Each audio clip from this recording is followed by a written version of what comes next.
भारतीय जनता पक्षाचे सन्मान्य अध्यक्षजी, आमचे ज्येष्ठ स्नेही आणि लहान बंधू आदरणीय गिरीश महाजन साहेब, नंदू महाजन साहेब आणि आलेले व्यासपीठावर सर्व सन्माननीय बंधूंनो, खरं म्हणजे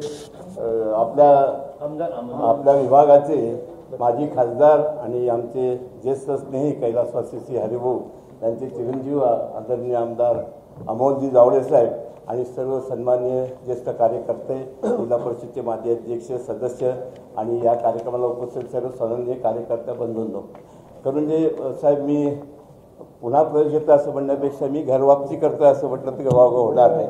कारण मी 1990 पासून पक्षाची स्थापना 1980ला झाली, तेव्हापासून सदस्य होतो आणि 95 ते 99 एक टर्म आणि नंतर 2004 ते 9 असं 2 टर्म मी आपल्याच तिकीटावर आपल्याच चिन्हावरती आमदार म्हणून मी काम केलेलं आहे. तर पक्षाची ध्येय धोरणं वगैरे ह्या सगळ्या कल्पना पूर्ण आहेत.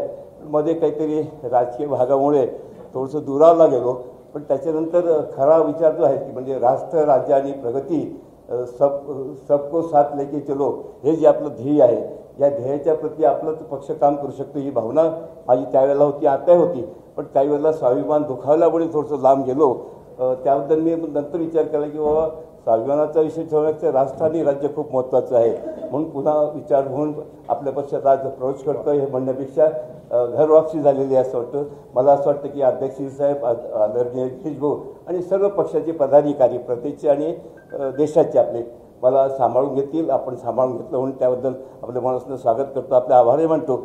आणि पक्षाच्या चौकटीत राहून जितकं जास्तीत जास्त पक्षाचं काम करता येईल तितकं मी निश्चितपणे प्रयत्न करेल.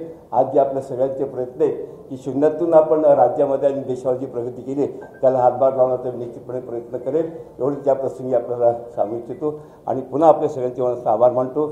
या पक्षप्रवेशाकरता जी मंडळी जिल्ह्याभरातनं आणि तालुक्यात आली त्यांचे मनापासून आभार मानतो, स्वागत करतो आणि थांबतो. जय हिंद, जय महाराष्ट्र, भारत माता की जय.